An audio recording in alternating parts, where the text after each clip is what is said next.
Hi, I'm Debbie Georgatos. Welcome to my show, America Can We Talk? Today, we're going to talk about Biden's America-destroying New Deal, racist accusations equal firing squad, and stop the Kristi Noem feeding frenzy. And of course, I'll tell you why these stories matter to you. Stay tuned.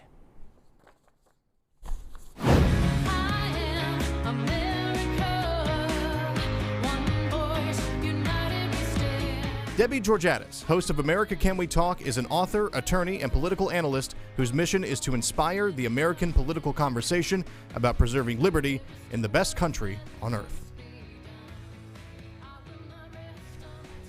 And hello again and welcome to America Can We Talk and to today's First Five. I'm Debbie Georgatos. Well, there was a meeting in the White House. President Biden had an off-calendar, kind of off, not public invited meeting, an undisclosed East Room session where he met with historians.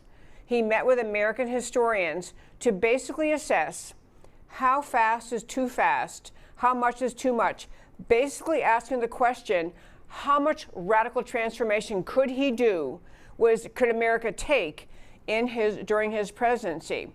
And out of that meeting, somebody, fortunately, reported some of the things that were discussed. But the idea of it was that the meaning of the meeting was President Biden has many big changes in mind for America. And he's trying to get a read from his historians. You know, is this okay? Is this too much? Well, combine that with Maria Bartiromo's reporting that President Biden talks to former President Obama almost every day, sometimes twice a day, and appears to be getting a lot of the play calls, as they say, a lot of the directions, don't do this, try this, say this. So this is really, as we talked about, President Obama, former President Obama in the background, kind of pulling the Biden strings. And before I launch into things, I want to mention this First Five. Last week we had, I guess it was Thursday, the show was, and we were talking about President Biden's first press conference, 64 days into his presidency, and I had watched portions of it getting ready for the show. Couldn't watch the whole thing because of other things I had to do that day. And one thing I didn't know at the time of the show last week that I want to mention right now, I didn't bring the picture to show you, but you have probably seen it. But I did comment during my remarks last week about the first Biden press conference, how, you know, he would look out the audience of reporters who were, you know, socially distanced, not a normal press conference, and it was a very stiff and awkward looking thing. And he finished his remark, he said, now I'll take questions. And it was not the kind of thing when President Trump would take questions where he'd say, oh, you know, like everyone in the room is waving their hand, me, me, me, and President Trump would say, well, okay, you, and then you, and then you.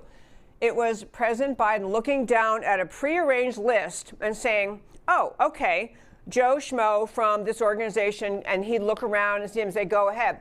I did talk about that last week. What I didn't know and now do, and you probably saw it too, President Biden's staff made him a picture book, a childlike picture book with the name of the reporter, their picture, their little, you know, headshot, so you can see their face, the name of the organization, and the person's name. So he's not only looking down this list they told him ahead of time of prearranged questions, he has to have, I mean, you know, he's been in Washington like 100 years or something. He's been in the Senate, he's been a vice president, but he had to have a little cheat sheet with names, and then it was all to give the farcical appearance, the false appearance that President Biden is under control, that he's mentally savvy, he's mentally alert, that he can just go around the room like everybody else. But they gave him, it's like a little kid's, you know, picture book, a cheat sheet, so he could even get through the press conference. Much other commentary I could give on the press conference, but I don't want to go off on that today. But it kind of segues well with what I do want to talk about. So in this meeting at the White House this last weekend, or last week, I guess, these historians were responding to the Biden administration's kind of, here's what we want to do.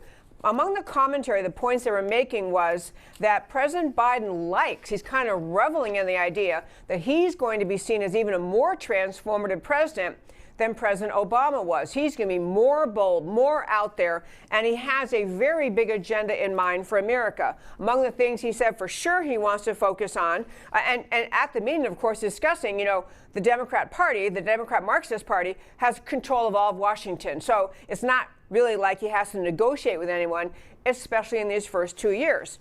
And especially if H.R. 1 passes, he will never have to negotiate with any Republican again. But he loves a growing narrative. He's like a bigger, bolder thinker, and he wants to go bigger and kind of saying, you know, with or without the Republicans, we're doing the radical left agenda. Among the things he cares most about working on is landmark legislation on climate, guns, and voting. Climate, guns, and voting. Big, big, big issues he has in mind. Which ties into the point I really want to make when I say that the language is being used in the press describing President Biden's agenda for America as the kind of the modern day New Deal. In fact, he wants to be seen as transformative a president as in the past when we had the New Deal take shape in America.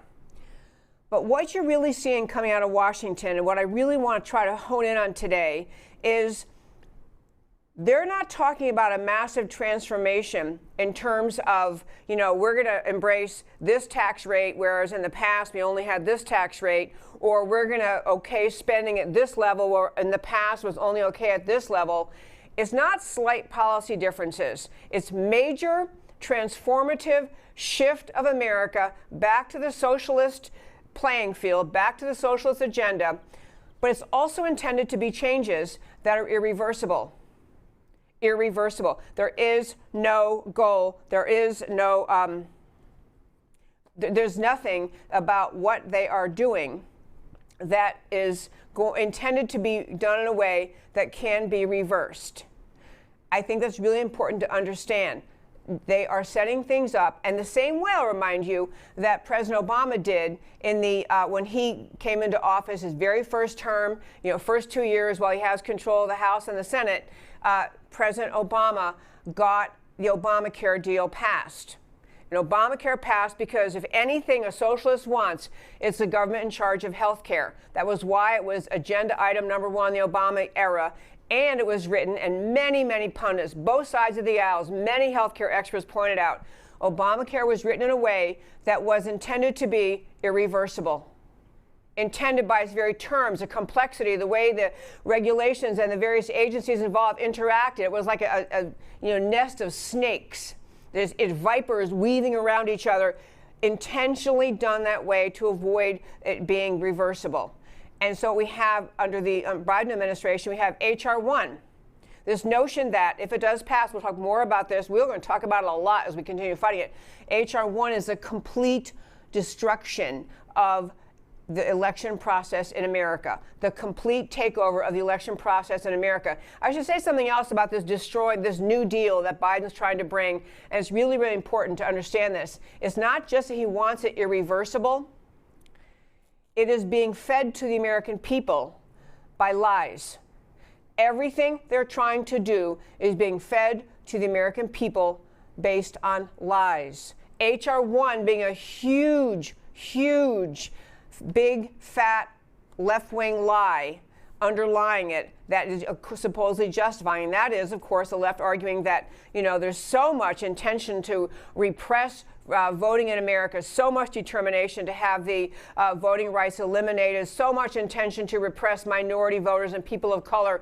So, I mean, it is a flat-out lie, and they know it's a lie, but the left justifies this absolute federal control over the elections by the lie that otherwise elections, they're going to have people in this country, or states in this country, simply refusing to allow the fair elections to happen, putting in place election integrity. We're being fed lies on issue after issue after issue, all of them justifying what the left is trying to do. And so I will mention just a couple of them that are so extreme. One, that this election thing, as I'm mentioning, sorry, I need to respond to this person who's telling me something. Okay. There's a need to understand, for example, COVID.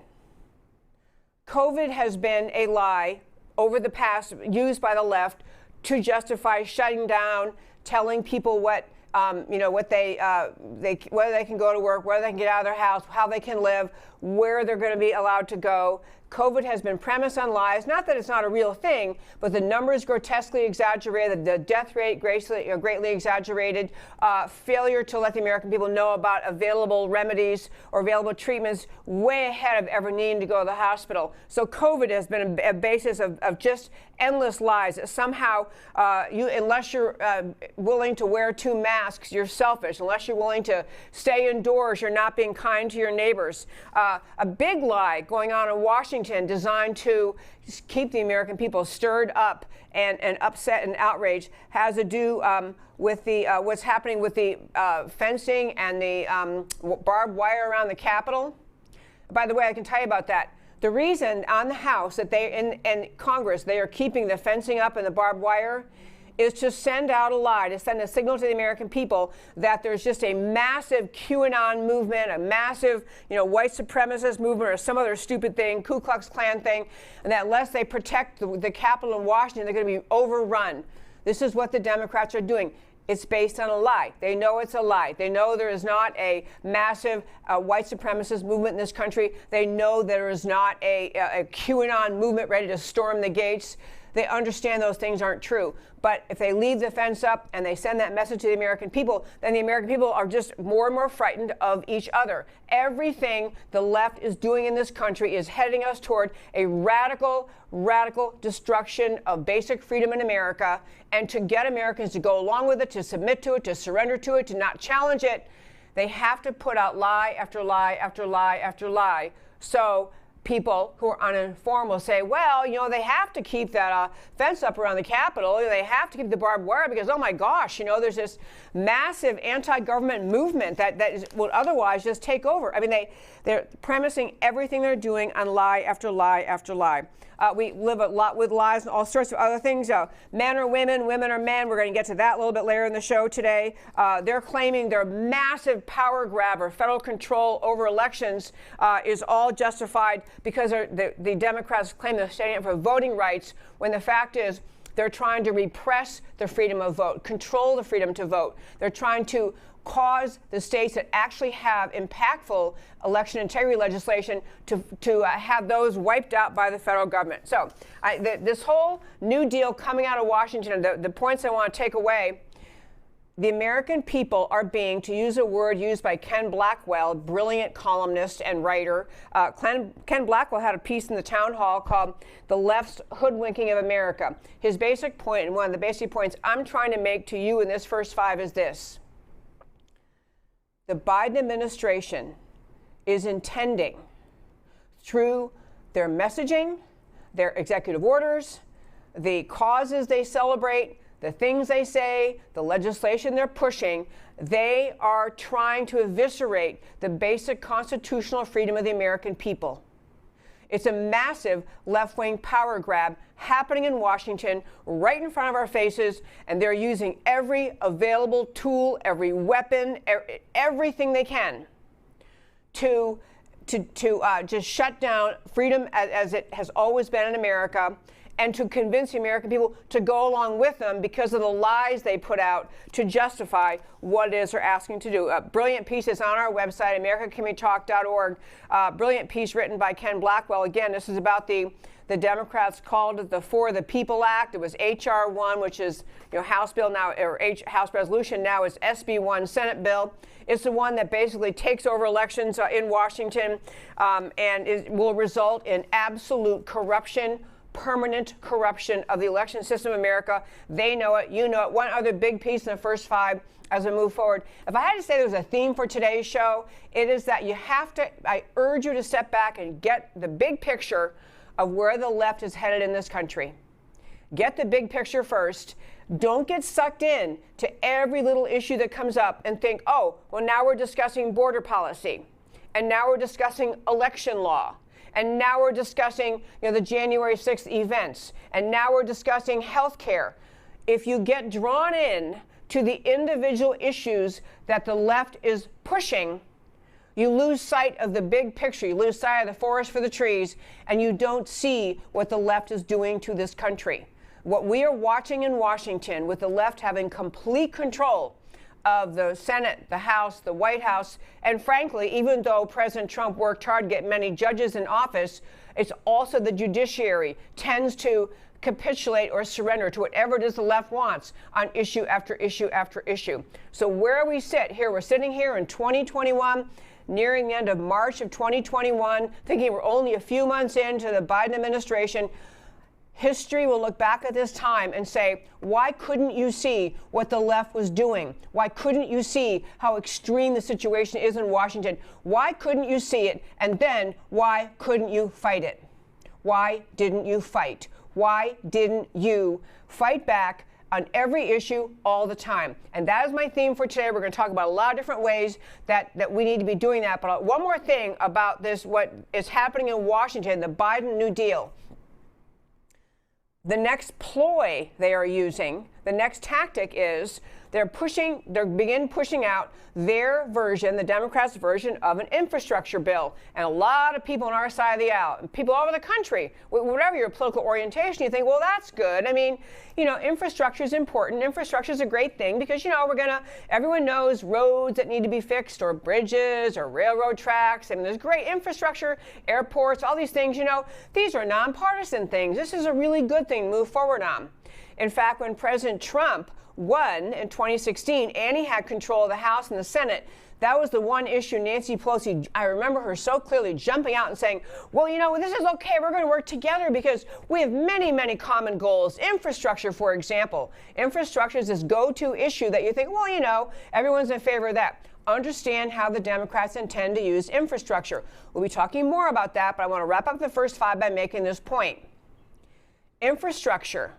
When you are a big government, Marxist-oriented, socialist American left elected official, and you see that you have the opportunity, that you've kind of got, you know, you think you have wide swaths of America agreeing with you that infrastructure has to happen, what they're throwing in to the infrastructure bill is the Green New Deal. And they're not even hiding it. Senator Markey, who was one of the people who signed on the Green New Deal resolution that was put together by Alexandria Ocasio-Cortez's 4 goofball socialist supporters, literally after she won an election and before she was sworn in, these 4 goofball radical leftists sitting around someone's garage cooked up the entire Green New Deal. It is a crazy leftist, climate alarmist, dream come true bill. Will take control of everything in this country. It's not very much of it has nothing even to do with the environment. It's not even about the environment. I mean, it is, but it's also about wealth redistribution, government control over jobs, government control over housing, federal government control over all these issues. And now Senator Markey is acknowledging, hey, this infrastructure thing, this is a great way to go. Look what we can stick in there. And he's acknowledging we can do all sorts of things under the guise of infrastructure to push the Marxist Green New Deal, which, again, if you haven't read it, if you don't understand it, it is about the environment. It is transitioning America at a breakneck pace from a country that has used fossil fuels and has continued to improve the use of coal and fossil fuels and nuclear and productive and cleaner and better ways, to get rid of all of those as fast as they can and go to the sustainable energy things that are not sustainable. But the point of the Green New Deal is not just the environmental radicals' dream come true. It is a completely, in fact, I remember the day I first was reading about this Green New Deal, and I had an environmental expert on my show who's written for years about the environment. And I thought he was just going to talk about, oh, yeah, you know, there's this provision. He just started out by saying, this is a complete socialist takeover of the United States of America. That's what the Green New Deal is. And I thought, I kind of chuckled. I said, well, I mean, maybe that little extreme? He said, no, it's not. It's taking over housing, jobs, employment, wealth redistribution. It is a complete socialist dream come true under the lie of all of it being necessary because of alleged climate change, alleged, man-caused, massively destructive, impending doom climate change, which is what the left is always selling. So, wrapping up the first 5, I'll say this. I want all of us to be alert that in the Biden administration, they had this meeting in Washington. It wasn't, and these were not ideas cooked up at that meeting. What they were doing is saying to these historians, how much of the radical Marxist agenda can we get done in 4 years? Basically, how much can the American people take? How much will they tolerate? Is it going to be, and here's what we want to do. And again, the goals that Biden laid out, the ones he loves more than anything else, were, let me get my little sheet up. It were climate, guns, and voting. I'll tell you more why all those things matter so much. But recognize what we are watching as we sit in our happy homes around the country and around the world. Recognize what we are watching. We're watching for the first time since the Democrat Party has been completely overtaken by the Marxist movement in this country. We're watching the complete control of America in the hands of a White House, a Senate majority, bare majority, and House majority, also slim majority, of radical leftists who think their job is to do as much as they can in the short amount of time they know they have to radically transform America, and this is the key, in irreversible ways. If they get H.R. 1, the For the People Voting Act, which is really for the Permanent Corrupt Politicians Act, there will not be any more free and fair elections in America. We know it, and they know it. And they're not even hiding it very well. In fact, they are working as hard as they can to push this through, which requires them to push through the filibuster change. You have to change the filibuster rule because clearly the Republicans in the Senate would understand they have to filibuster this. And to get the filibuster rule gone, you have President Biden, taking a last-minute step as he's pushing the two wobbly Democrats who maybe will still stand up and say we ought to have the legislative filibuster, which is Senator Sinema from Arizona and Senator Joe Manchin from West Virginia. So Biden, in a just audacious, blatant, not even hiding it, just elevated or nominated Manchin's wife to some position in Washington. Who even knows what it is? She won't do anything. She won't have any jobs. She'll have a title, and he'll have one more way to arm twist Manchin to go along with the Democrat power grab, which we're now watching in Washington. We're living in explosively alarming times in America. But this is not a message from me of hopelessness. It's a message to inspire you to understand where we are and to inspire you that each of us can be doing a lot more to stand up for America. We're going to talk about the rest of the show. Has to do with another tactic that the left uses over and over and over and over to get to the agenda that they want. The issue they're making a noise about is never the issue they want. The left in this country uses issues. They use any argument that will fly to get to the agenda item they want. And in the case we're going to talk about next in this country, what the left is doing in this country is using the issue of race and alleged racism and rampant racism, they claim, to justify every political agenda item they want. And it's up to us to stand up. I will close this first five by saying this. If we get caught up in responding to the left by responding first to just this one narrow issue, and let's talk about voting rights, and then let's talk about the environment, and then let's talk about the border, and let's talk about taxes. And so we're caught up, in a little tussle on this issue, this issue, this issue, this issue. We risk losing sight of the big picture, which is this radical leftist takeover of this country designed to be irreversible, and our job is to stop the whole dang leftist takeover. And that, my very fine friends, is today's First Five. I want to talk about today on this guy I called Racist Accusation Equals a Firing Squad. There's just some amazing, amazing things that happen in this country. The left has used the issue of race to get their way on countless issues to get, and I've talked about this so many times on this show, but I want to just say the general point first and then run through some examples that are happening today. But America is a country filled with good people of every race, ethnicity, national origin, and skin color, filled with good people who overwhelmingly, by overwhelming majority, try very hard to live their lives in a good way, in a moral way, to not judge anyone by the color of their skin, but instead by the content of their character, who try very hard to treat their neighbor as themselves, who are very conscious of the need to make America a better and more perfect union all the time. America's filled with this. But because the accusation of racism is such a powerful accusation to make, because the American people instantly and kind of it just at a gut level, intuitively, if you hear that something is called racist, there are many people who say, well, you know, if it's racist, I can't be behind it. If this person is racist, if this issue is being brought up because of racism, if this institution or organization is racist, I'll have nothing to do with them. I'll back off, because nobody wants to be affiliated with a racist, and no one wants to be called a racist.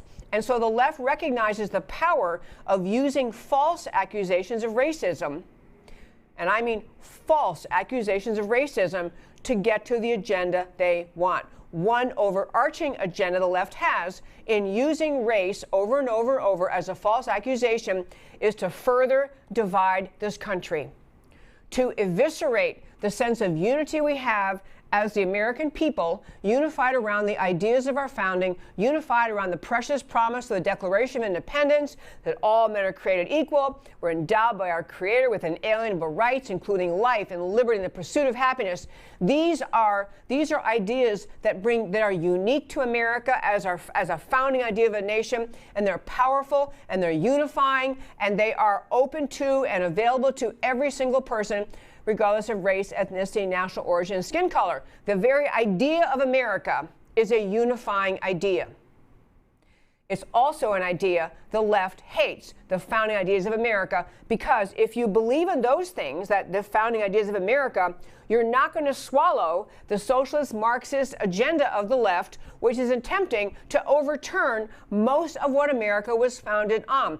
It's intending, the leftist agenda in this country is intending to instill more and more power in a massive centrally controlled, centralized government, controlling all industry through the arguments about climate change, all behavior of individuals in education. It is just a massive monolithic force out of leftism that says, the more we can control the people, what they believe, what they think, what they read, what they know, the more we can control them and everything they know about and what their freedoms are, the more control we have in Washington. The left is about garnering and growing power.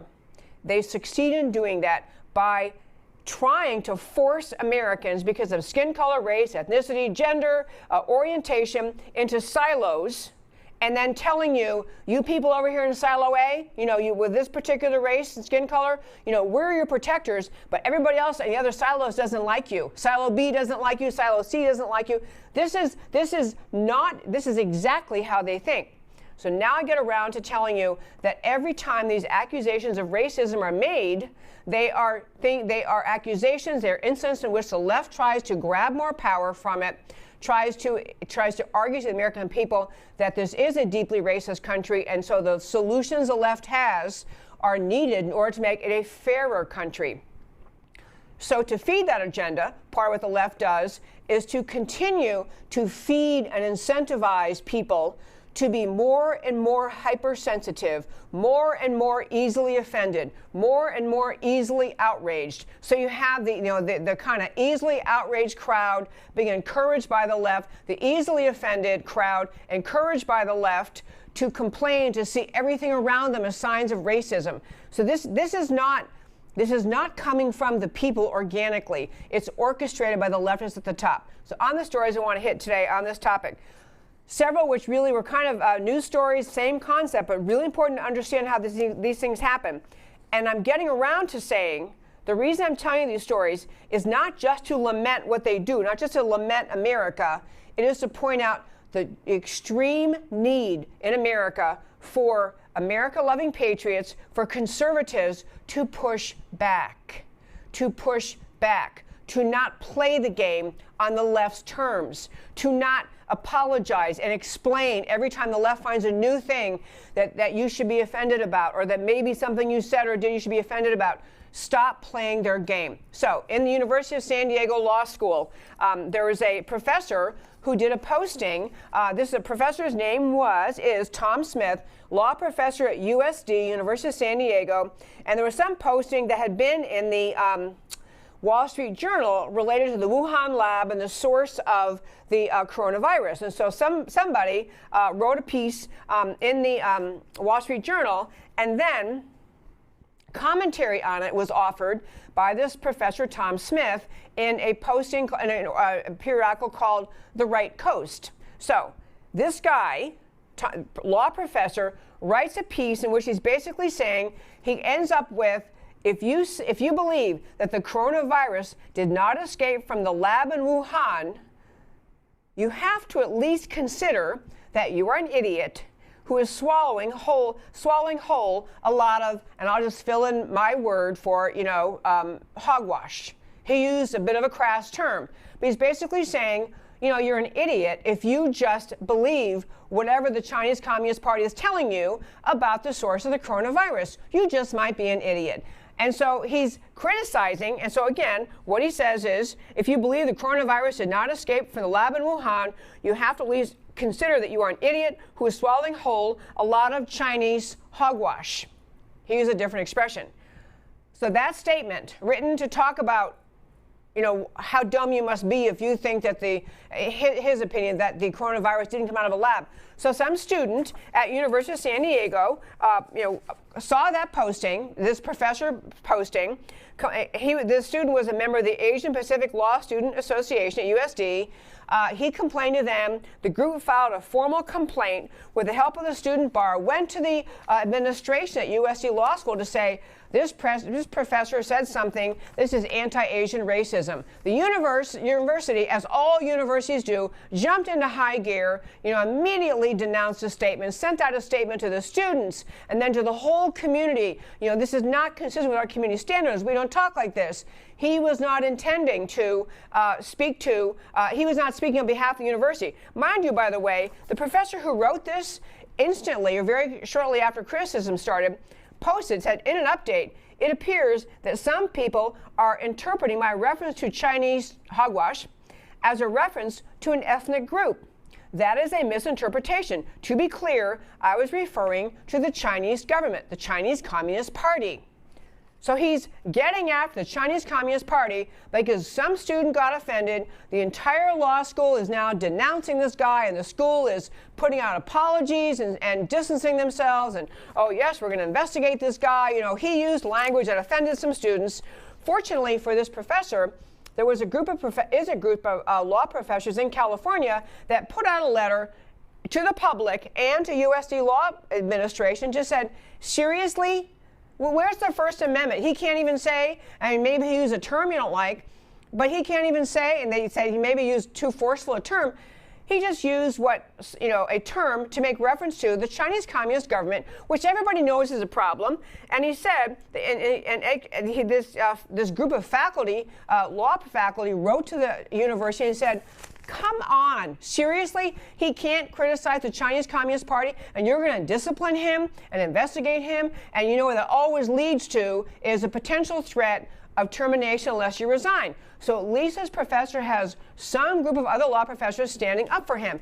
But it's a good example of, we have cultivated this this aura, this culture of, you can nitpick someone else's words, nitpick their actions, and they are done. They are fried. You are going to destroy them. They say something that you can call racist, and you're going to get them out of here. Now, I don't know what's going to happen with this guy. The university, at least, is getting some pushback from other law professors who are pointing out, what about First Amendment? What about his rights? It's private commentary. And he's talking about the Chinese Communist Party. Thank God somebody is talking about the Chinese Communist Party. But this is the kind of stuff, these kind of things, I'm not saying they never happened before, but the left has cultivated this culture of look for hints of racism, look for things that you might be able to contort and manipulate into an example that maybe represents racism, and then go hog wild and go after him and get him fired. At my own law school, I went to Georgetown Law School, there was an incident which I briefly alluded to a few weeks ago, but they're having online class. They had two professors not in the same place, doing an online class for some Georgetown law school, some class, I don't know what it was, and the class is on Zoom. And so everyone sitting at their computer, watching, taking notes, listening to class. So the class ends, the two professors, one's a woman, one's a man, and the class was over, but the Zoom was still on, or Zoom or whatever service they use, but a Zoom-like thing, still on, and the woman professor is commenting to her colleague, the male professor, saying, she was disappointed. They're talking about grades and grades kids earn in law school, students earn in law school, and saying that she was so disappointed that it seemed like every semester she had a large number of students who are African American who just did really, really poorly. And she wasn't saying, if anything, you might think she's thinking, I wish that weren't the case. I wish I could help. Because she's saying the black students are overrepresented among those who are receiving poor grades. That's in a more, common way you might say that. That's what she's saying. So she says that. She didn't make any slur. She didn't draw a conclusion. If anything, she's expressing disappointment. She's fired for saying that. So some students, of course, are still on the call. They didn't hang up. They hear what she says. Big fiasco. She was fired for saying what I just told you.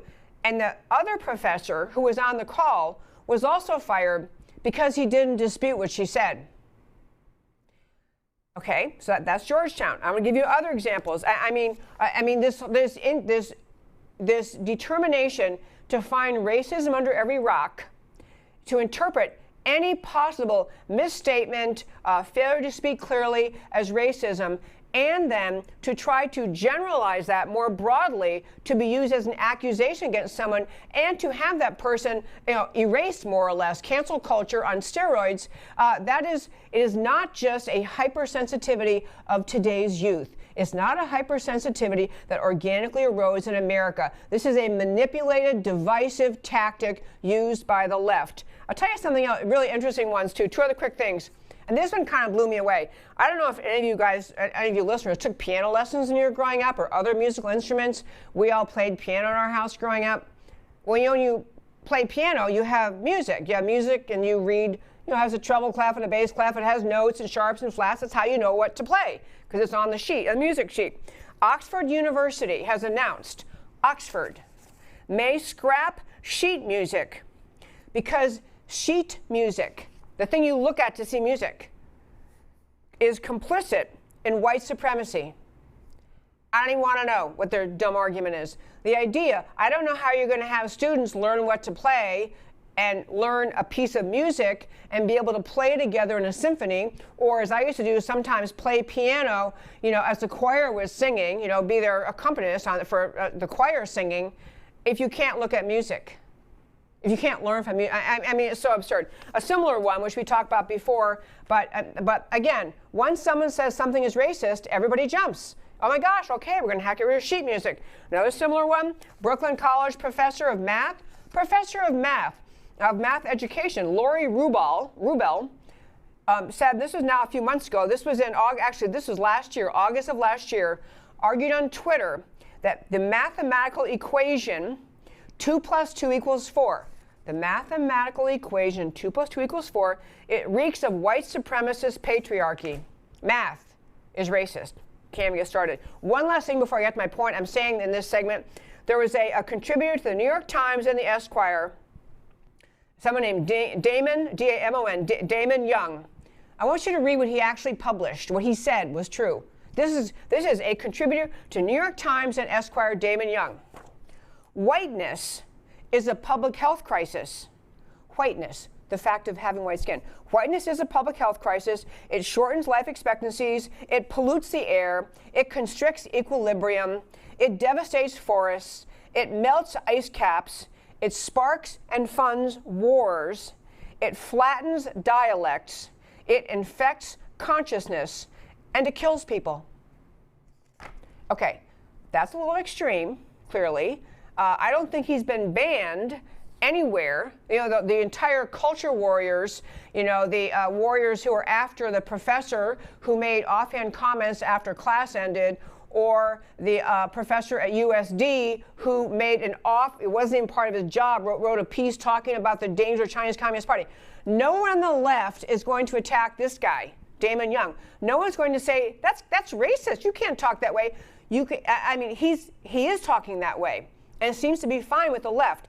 And I raised all of this. Actually, I got to tell you one more story. The idea of using race as a means to divide us, it's mind-blowing. I'll tell you one last story, which I actually found maybe two last stories. One was, remember there was a very unfortunate and sad shooting in Boulder, Colorado last week. And right after it happened, and as it turned out, the shooter was an immigrant from Syria, a Muslim immigrant from Syria, who chose to shoot up a Jewish grocery store and kill a bunch of Jewish innocent people. And he was Muslim, and he hated Trump. But when it first happened, of course, everyone on the left loves to jump and assume this is another evil white supremacist. So this editor for the U.S. News, her title was USA Today's, she was a race and inclusion editor. Hermal Javari, went to Twitter and posted, "It's always an angry white man," referring to the shooter. It's always an angry white man, always.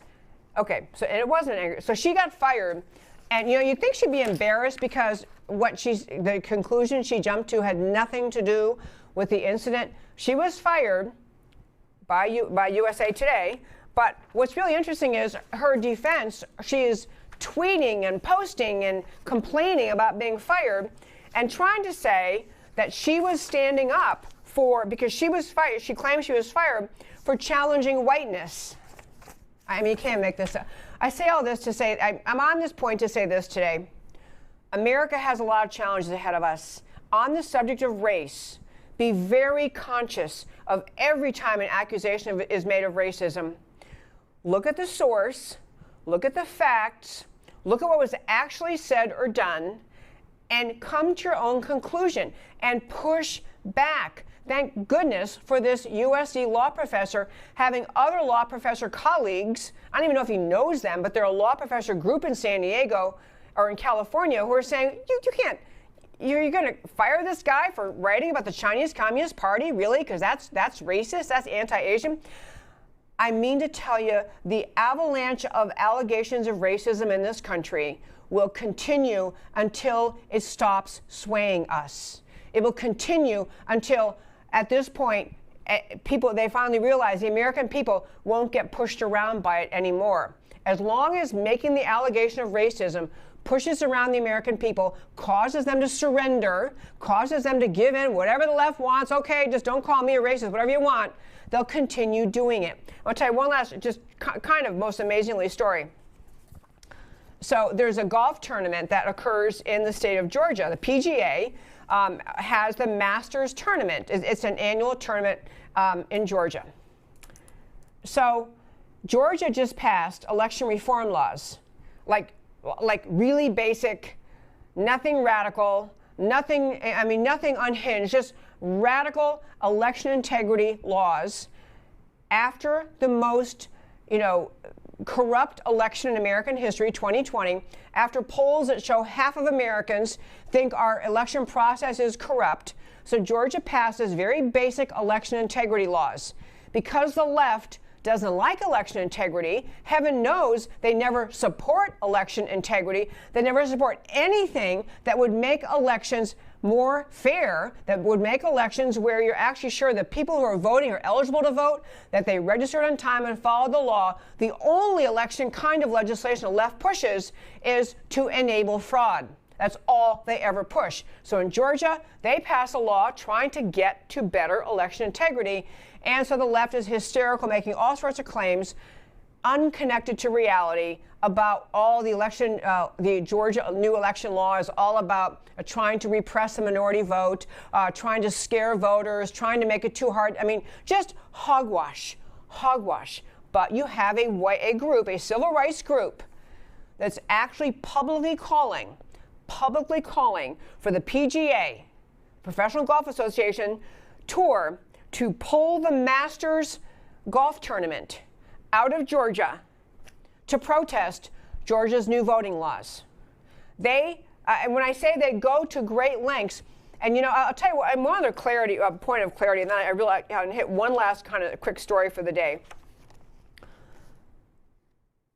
It is true that there are millions of people who hear what the left says, who hear Biden say when he's in his first press conference that all of the election integrity efforts around this country are only designed to repress minority vote, to send us back to the Jim Crow era, to prevent people of color from being able to vote. I mean, Biden and the entire left make up these lies, and they know when they're saying it that it's not true. They understand that the election integrity laws are not Jim Crow laws, they're not unfair, but they have to fight against election integrity because they don't want election integrity. But there are millions and millions of Americans who don't know that the left is lying about these issues, who actually hear Biden say the kind of things he says. And not just Biden, but many people on the left hear those kind of statements and they think, wow, I didn't know that. You mean the GOP is passing election integrity just to prevent the minority community in Georgia from voting? I mean, they actually believe it. There are plenty of people who are duped by it. It is why the left continues to use the issue of race, because they know it works. And not just on black Americans. I mean on Americans of all different race, ethnicity, national origin, skin color.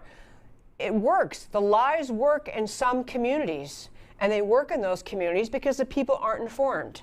And because they hear these things and they're being said with such earnestness that people believe them. And maybe even the people who are part of this civil rights group who are trying to demand that the PGA move the Masters tournament out of Georgia, maybe they actually believe Biden. I doubt it. I think they're probably more aware, and they're thinking, in fact, this group, I was going to try to find the name of it, the National Black Justice Coalition, NBJC, National Black Justice Coalition. They're the ones saying to move the entire tournament out of Georgia because Georgia passed election laws they don't like. They actually in the article were talking about how other reasons to move that tournament out of Georgia was because it's always been called the Masters, and that conjures up the image in the slavery era of masters and slavery, which is beyond absurd. I mean, the name is not given, the name of the tournament did not come from slavery. It came from what we elevate as the idea of a master, as in a master's degree, an MBA,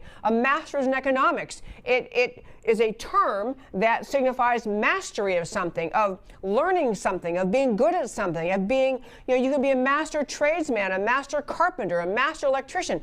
It's a term reflecting, the term master is a term reflecting skill and learning. But on their quest to punish Georgia for actually passing election integrity laws, they're pulling all stops, making up all sorts of stories, including that the term master is there conjuring up images of Georgia, which was a slave state, of past having masters in slavery. I mean, you can't make this stuff up. There's just the use of the term of the accusation of racism and conjuring up accusations of racism will continue in this country until the point that the people are no longer pushed around by it. And I must say, my point I've been making about not apologizing, we could spend days talking about stories where the left comes up with some accusation against somebody. I mean, because they voted for, a traditional marriage in the California proposition, or because they supported and sent a check into some organization that has now become among the untouchables. The left focuses in. They target someone, and you can't support so-and-so, you can't be a CEO in this company, you can't have this job, you aren't allowed to be in this competition. The left focuses in, they find something in somebody's past, and they pummel them with it. And the worst mistake anyone can make is apologizing. Because when you apologize, like in normal human life, when you apologize to a friend, hey, I'm sorry I forgot your birthday, hey, I'm sorry I stepped on your toe, the normal human interaction, the person, oh, that's okay, no problem, oh yeah, thanks for saying, I appreciate you apologizing. But that's not the answer of the left when people apologize, when people go along with the story they've cooked up against somebody. The answer is that the left will continue continue attacking, obliterating until they destroy you. And so this whole notion moving forward, I think the answer of the PGA should just be no. No, one word, not moving. Thank you for your input. Stop playing games with them. Stop playing the game of life on the left's playing field and by their terms. You can't win. When they started accusations like this, when they start down a quest to destroy someone, they'll never stop. And you're apologizing or explaining yourself or trying to defend yourself. All it does is make things worse. They'll continue attacking you. We have to recognize the bullishness of the American left must be met by our own firm responses. Okay, lastly, I'm almost out of time. In fact, I'm out of time, but I want to hit the Kristi Noem story very briefly. Governor Kristi Noem of South Dakota was, up until 2 weeks ago, just the darling of many, many conservatives. She was a governor in South Dakota, former member of Congress, now a governor of South Dakota, who actually firmly stood up for the rights of the people not to have their freedom taken away under COVID. She never shut down the state. She never issued a mask mandate. She told the people the information she had and said, you are adults in a free country and you can live how you want to live. She was a hero. Well, now there's a bill, there's an issue, a little bit of a kerfuffle going on in South Dakota because the bill was coming to Governor Noem's desk that was dealing with saying basically in sports in North Dakota, in sports, in school sports, to play in the girls' sports team, you have to be a biological girl. If you're a biological boy, you can't play in the girls' sports team. That was the idea of the bill. And there isn't a problem the opposite way, the same the opposite way. For boys' sports, you can't play if you're a biological girl. Your biology decides, at birth, decides what teams you can play on. And so this bill came to her, she touted it, said, oh yeah, it's great, I'm gonna sign it. And then she sent it back to the legislature to say, she wanted she didn't veto it, but she sent it back asking for a couple of changes. And so now it's in a big dispute. Are the changes she's asking for justified, or is the legislature that seems to be unwilling to take her changes, are they right? And they have so far been saying they don't want to make the changes the governor wants. All I wanted to say about that is this. We cannot become the left, like the left we just talked about, in trying to destroy anyone they can. We cannot become the left and, circular firing squad shoot our own. First of all, Kristi Noem, I don't know where this is going to go. I don't know if Governor Noem is going to end up signing the bill as it was. One thing she's been saying, what she wanted to do was sign it so it applied to high school sports, but not to college. At the college sport level, NCAA, she is trying to put together a coalition of other red states to pressure the NCAA to say, you need to comply. You, NCAA, need to go back to, girls play girls sports and boys play boys sports. This is because there actually are differences and there are only two genders, and boys play with boys and girls play with girls in sports, because otherwise it's not fair. So this is what she wants. She's put together a coalition, a national coalition to try to protect fairness in women's sports. All I really want to say is this. I've seen people saying, I'm done with her, I'm not voting for her. People, we cannot treat our own in the way the left treats us. Yes, I think it would have been really cool if Governor Noem had gotten a bill she felt right about signing and signed it. It would have been great. Other states are doing this. I think Tennessee might have done it. There was one other state that did it also, just put on the books, girls play girls sports, boys play boys, that's it. I don't know if those states' laws applied to the NCAA or not. The way the law was written in the South Dakota bill was it was applying to it also would apply to colleges within South Dakota's borders. She's trying to work it out. She's trying to work it out whether she does with this coalition she's trying to create or not. But she's not, to be very clear.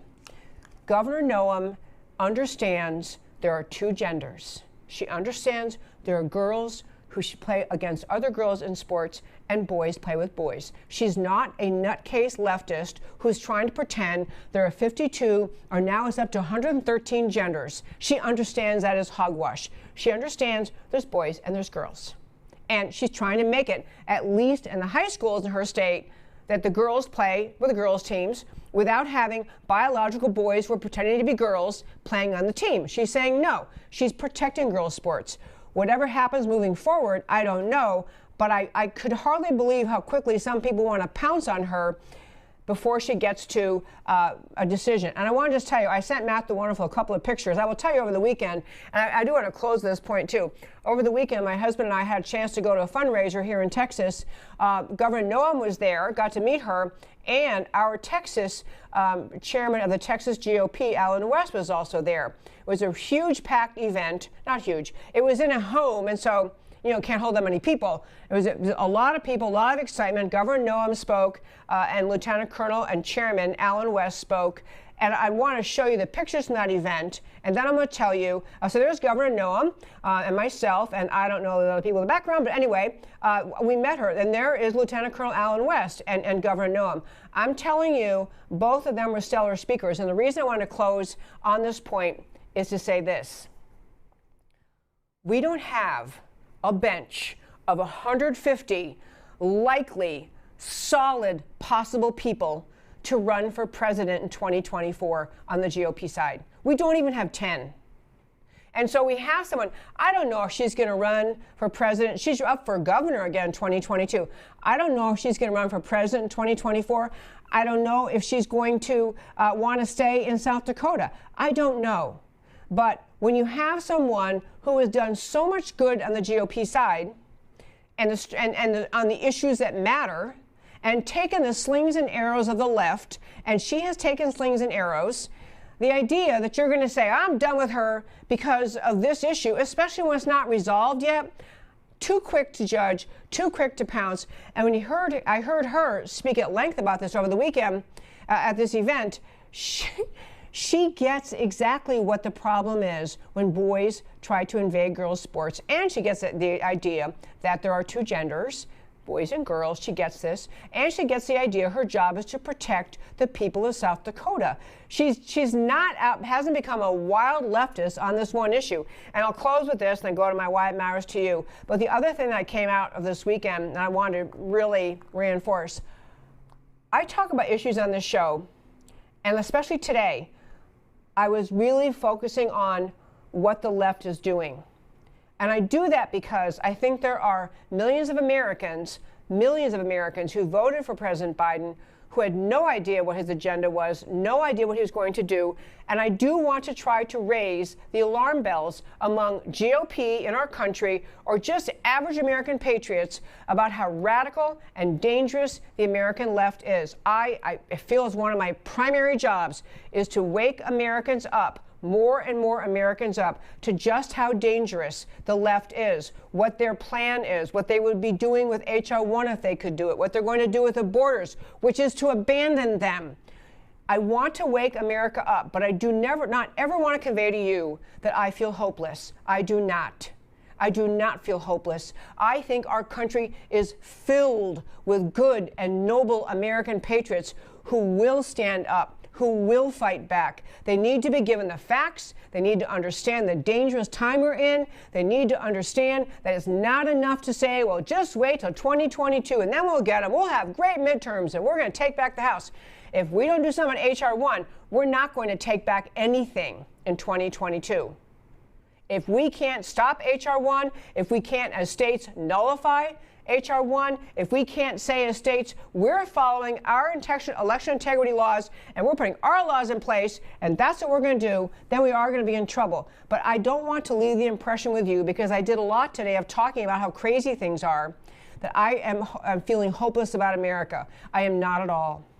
You go to an event like that, you meet all these people who are just doing tremendous and great things, speaking up for America in their communities, whether they're working on school board races or city council races.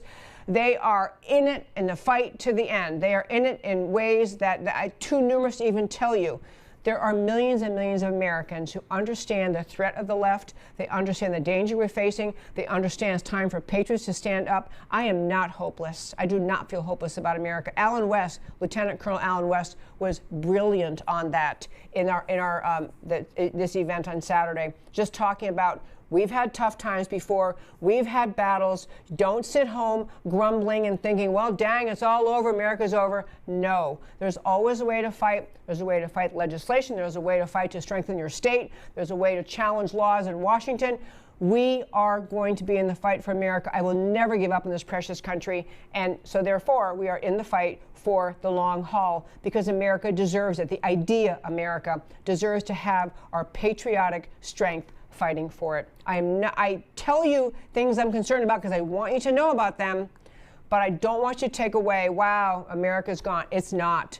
America is going to be around a long time, and the very good people of this era, our time, patriots in our generation, we are going to get America back on track, and we're going to do it in the ways we talk about, in more ways we haven't even thought about. At the end of every show, I tell you why the stories I talked about today matter to you. So we started our show, the very first topic we had this morning, earlier, seems like hours ago, Biden's America-destroying New Deal. Biden very deliberately looking to complete Obama's fundamental transformation, consulting historians about how much to push for and how fast, hoping to move so fast with irreversible changes that constitutional America cannot recover. Please know this is exactly what he is doing. And then we had we had climate is, not just climate, it's infrastructure, Green New Deal, government control of every life choice you think you're going to get to make. Guns, ignoring the facts of the Colorado mass murder by an Islamic jihadist who passed strict gun control background check. That guy who did that passed a strict gun control background check to push for more gun control, even by executive order. This is the Biden agenda. And voting. H.R. 1 ends fair elections, legalizes every form of vote and ballot fraud. Biden's characterizations of Georgia and other election integrity legislation as Jim Crow is absurd, irresponsible, and even incendiary. These initiatives are being propelled by false and misleading narratives, lies, end-of-the-world climate fear, causes of crime and violence, or guns instead of society. And USA is a white supremacist society, which is the reason they are saying we have to have the federal control over the voting because the country's filled with racists. As to the racist accusation will bring you the firing squad, USC professor denounces Chinese Communist Party propaganda about the virus origin, Asian students protest racism. Georgetown professor acknowledges poor-performing black students fired for racism. Oxford University to ban sheet music because of its colonial origin as racist. And New York Times writer says whiteness is a public health crisis. USA Today inclusion editor assumes Colorado murder always an angry white man and was fired. Now I have to tell you, that's a little bit of karma there, folks. She got a little bit of the poison she's been dishing out to others. Not such a bad thing she got fired. And Georgia leftists demand removal of the Masters golf tournament from Georgia due to election reforms. The pace and breadth of racist accusations is dizzying and unfounded. The purpose is to guilt Americans into hating their country and each other. It needs to be called out and denounced as baseless propaganda. America is a good country. Americans are a good people. 99.9% plus of all Americans deplore racism. And I want to stay on this page for a minute, Matt. I put that last line in there because I want to tell you, when you listen to the way the left talks, you would think that there's a racist around every corner, under every rock in this country. And my statement there, I don't have a poll to show you this, 99.9. I can just tell you, living life in America. This is America. We have Americans of every race, ethnicity, national origin, skin color, who love their neighbors themselves and try to do the right thing. And that America is being absolutely defamed by the way the left talks about America. So I stand by my statement is far more true than anything the left says. And the last one, stop the Kristi Noem feeding frenzy. The North Dakota governor was no governor was stronger in resisting the totalitarian impulse of COVID control than South Dakota Governor Kristi Noem, and the results in South Dakota validate the rightness of her approach. She's a product of heartland America. You should hear her story about farming and ranching. I won't go into it right now. A real farmer rancher, Noem gets it as to America's foundation of freedom and responsible, self-governing free people. Noem is clear on the existence of only two genders and of athletic competition to be preserved as boys against boys and girls against girls. Noam arguably stumbled in the handling of the South Dakota transgender bill, but the feeding frenzy to instantly cancel her for it is unjustified and unwise. Patriots don't have a deep bench for future presidential consideration. DeSantis, Pompeo, Jim Jordan, maybe a few others. Noam belongs in that group. And that, my very fine friends, is America Can We Talk for today.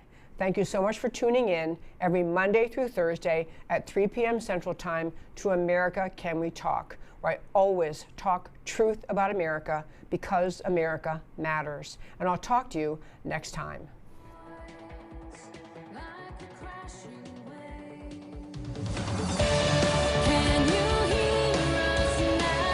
America Can We Talk? Truth about America. Can you hear?